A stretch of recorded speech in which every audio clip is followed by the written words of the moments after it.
నమస్తే today news కి స్వాగతం. ఉదయగిరి మండల ఎంఈఓ షేక్ మస్తాన్ వలి ఆధ్వర్యంలో మండలంలోని బిజంపల్లి పాఠశాల పరిధిలో శుక్రవారం నేను బడికి పోతా కార్యక్రమాన్ని నిర్వహించారు. స్థానిక పాఠశాల నుంచి సచివాలయం వరకు విద్యార్థులతో కలిసి ఉపాధ్యాయులు సచివాలయ సిబ్బంది ర్యాలీ చేపట్టారు. అనంతరం మానవాహారం ఏర్పాటు చేశారు. ఎంఈఓ మాట్లాడుతూ 14 ఏళ్లలోపు పిల్లలందరూ బడిలోనే ఉండాలన్నారు. బడియుడు పిల్లలు బడిలోనే ఉండాలన్నారు. పిల్లలను పనికి పంపిస్తే చట్టరీత్యా చర్యలు తీసుకుంటామని హెచ్చరించారు. అలాగే వెల్ఫేర్ అసిస్టెంట్ దేవన్ల ఏడుకొండలు మాట్లాడుతూ నేటి సమాజంలో ప్రతి ఒక్కరికి చదువు అనేది అవసరమని, పిల్లలను బడికి పంపిస్తే ప్రభుత్వ తల్లిదండ్రులకు డబ్బులు ఇవ్వడంతో పాటు విద్యార్థులకు కావాల్సిన అన్ని రకాల సదుపాయాలను ఏర్పాటు చేస్తోందని పేర్కొన్నారు. కార్యక్రమంలో సచివాలయ సిబ్బంది, ఉపాధ్యాయులు, విద్యార్థుల తల్లిదండ్రులు పాల్గొన్నారు.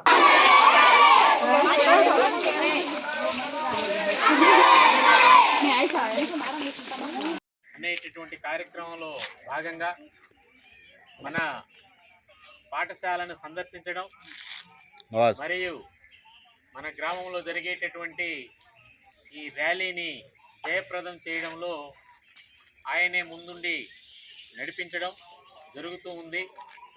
ఇక్కడ దీని యొక్క ముఖ్య ఉద్దేశ్యం మన యొక్క పాఠశాలల్ని బలోపేతం చేసుకునే దాంట్లో భాగంగా ప్రభుత్వం చేపట్టినటువంటి ఒక బృహత్తర కార్యక్రమంలో మనం ముందుకు పోతున్నాం. దీంట్లో పిల్లలందరినీ కూడాను ఎట్టి పరిస్థితుల్లో కూడా 6 నుంచి 14 వయసు గల పిల్లలందరినీ కూడాను బడిలోనే ఉంచాలనేటటువంటి ఒక ఉద్దేశ్యంతో ఈ కార్యక్రమాన్ని చేపట్టడం జరిగింది. ఆ కార్యక్రమంలో భాగంగా మన పాఠశాలని బలోపేతం చేసుకునే దానికోసంగా ర్యాలీలు కావచ్చు, లేదా మీ దగ్గరకు వచ్చి పాఠశాల యొక్క పరిస్థితుల్ని మీతో చర్చించడాలు కావచ్చు, లేదా పిల్లలందరికీ కూడాను నచ్చచెప్పి పనులకి దూరంగా పాఠశాలకి దగ్గరగా చేయడం కావచ్చు. ఇలాంటి కార్యక్రమాలన్నీ కూడా రోజువారీ జరుగుతూ వస్తున్నాయి.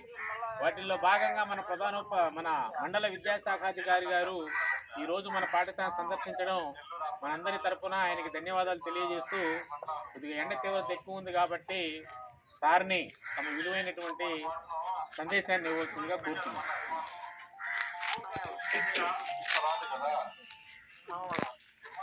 బిజంపల్లి ఉన్నత పాఠశాల ఉపాధ్యాయ మిత్రులు, పాఠశాల విద్యార్థులు అందరికీ అక్షాభివందనాలు.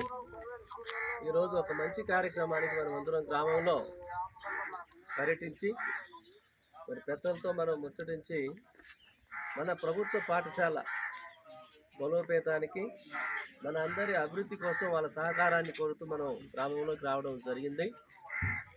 మరి నమ్మకానికి అమ్మఒడి లాంటివి ప్రభుత్వ బడులు, ఇలాంటి బడుల్ని అందంగా తీర్చిదిద్దుకోవడమే కాకుండా ప్రతి ఒక్కరూ కూడా పాఠశాలలో క్రమశిక్షణతో మెలిగి ఉపాధ్యాయులు బోధించేటువంటి మంచి మంచి విషయాలు, పాఠ్యాంశ బోధనే కాకుండా సామాజికంగా వాళ్ళు చెప్పేటువంటి అంశాలను కూడా మనం ఆకలింపు చేసుకొని మనము అభివృద్ధి చెందాలి. పాఠశాలకు మంచి పేరు తేవాలి, గ్రామానికి కూడా మంచి పేరు తేవాలి. మరి ఈరోజు మనం నేను బడికి పోతా, విద్యాప్రవేశం అనేటువంటి 2 కార్యక్రమాలను వేలవించుకొని మీతో పాటు ఏ విద్యార్థులు అయితే ఇక్కడ ఉన్నారో మీతో పాటు కొంతమంది పిల్లలు ఈ బడిలో చేరి కొంతమంది కొన్ని కారణాలుగా బడికి దూరంగా కూడా ఉంటారు. వారందరినీ కూడా మనం మీ ఫ్రెండ్స్ అందరూ కూడా మీరు తీసుకురావాలి. అదేవిధంగా మన పేరెంట్స్ ఇంటి పక్కన ఉన్నటువంటి మీ బంధువుల కుటుంబాలు కొన్ని ఉంటాయి, వారికి కూడా ప్రతిరోజు ఉపాధ్యాయులే కాదు మీరు కూడా అవగాహన కల్పించాలి. మీ అబ్బాయి 2 రోజుల నుంచి బడికి రావడం లేదు, 4 రోజుల నుంచి బడికి రావడం లేదు, ఈ విషయాన్ని వాళ్ళ పేరెంట్స్తో మాట్లాడి మీ ఫ్రెండ్ని మీరు బడికి వచ్చేటట్టుగా చేయాలి. పెద్దలే కాదు మన ఫ్రెండ్స్ అందరూ కూడా ఎవరైతే బడికి రాకుండా ఇళ్ళ దగ్గర ఉంటున్నారో వాళ్ళందరినీ కూడా మనం బడికి తీసుకురావాలి.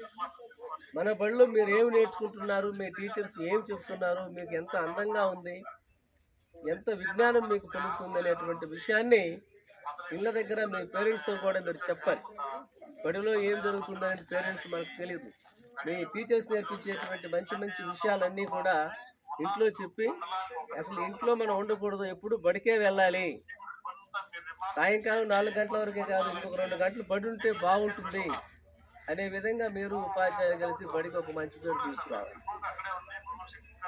మరి చుట్టుపక్కల చాలా గ్రామాలు ఉన్నాయి మనకి. మన పాఠశాలలో చూస్తే కొంచెం రోలు తక్కువగా ఉంది. ఇతర హై స్కూల్స్తో పోల్చుకుంటే మన స్కూల్లో కొంచెం రోలు తక్కువగా ఉంది. పిల్లలైతే ఉన్నారు. మరి వీళ్ళందరినీ కూడా మనం మన బడికి తీసుకురావాలి. మన బడి ఎన్రోల్మెంట్ పెంచుకోవాలి. మౌలిక వసతులు చాలా అద్భుతంగా ఇచ్చాం. రూములు కడుతూ ఉన్నాం. ఒక నెల పోతే మన పాఠశాల పెయింట్ వేసి చాలా అందంగా కూడా తీర్చిదిద్దపడుతుంది. డిజిటల్ ఎడ్యుకేషన్ ప్రతి క్లాస్ రూమ్లో కూడా ప్రతి విద్యార్థి కూడా నేర్చుకోవడం కోసం 1,50,000 రూపాయలు ఒక్కొక్క తరగతి గదికి ప్రభుత్వం ఏర్పాటు చేయడం జరిగింది. ఇంత మంచి అవకాశం ఉన్నటువంటి మన పాఠశాలలన్నీ కూడా మనం కాపాడుకోవాలి. మన ఇంట్లో ఉన్నటువంటి మన అమ్మా నాన్నలకు కూడా మనం చెప్పాలి. మరి ఈ సందర్భంగా మీరందరూ ఒకసారి ప్రతిజ్ఞ కూడా చేయాలా. మన పాఠశాలని బలోపేతం చేసుకుందాం. ప్రతి విద్యార్థిని, నా స్నేహితుని అందరినీ కూడా నేను నా పాఠశాలలో చేర్పించి నాతో పాటు నా పాఠశాల గర్వానికి నేను కూడా కారణం అవుతాను, అభివృద్ధిలో పాటుపడతానని మనసులోనే ఒకసారి అందరూ ప్రతిజ్ఞ చేసుకోండి. మీ అమ్మ నాన్నలకు కూడా చెప్పండి. ఓకే, అందరికీ మరొక్కసారి విద్యార్థి వందనాలు తెలియచేస్తూ, మరి విద్యలో ఎంత వేగంగా మనం ముందుకెళ్తే మన అభివృద్ధి కూడా అంతే వేగంగా జరుగుతుంది. ఇక్కడ కనిపించేటువంటి ఉపాధ్యాయ మిత్రులు కానీ మేము కానీ అందరం కూడా మాకున్నటువంటి ఏకైక ఆస్తి విద్య మాత్రమే. ఎవరైతే మంచి నాణ్యమైన విద్య నేర్చుకుంటారో ప్రపంచంలో ఉండేటువంటి అన్ని ప్రదేశాలను కూడా చుట్టి వస్తారు. డబ్బున్న వారు వెళ్ళలేకపోతారేమో కానీ విద్య ఉన్నవాడు ప్రపంచ యాత్ర చేయగలుగుతాడు. ప్రపంచంలో ఉండేటువంటి ప్రతి ఒక్క ప్రజలను కూడా కదిలించగలుగుతారు. కాబట్టి ఈ విషయాన్ని మీరు నేర్చుకోవడమే కాకుండా మన పెద్దలకు కూడా మనం తెలియజేద్దాం. మీ అందరికీ శుభాకాంక్షలు.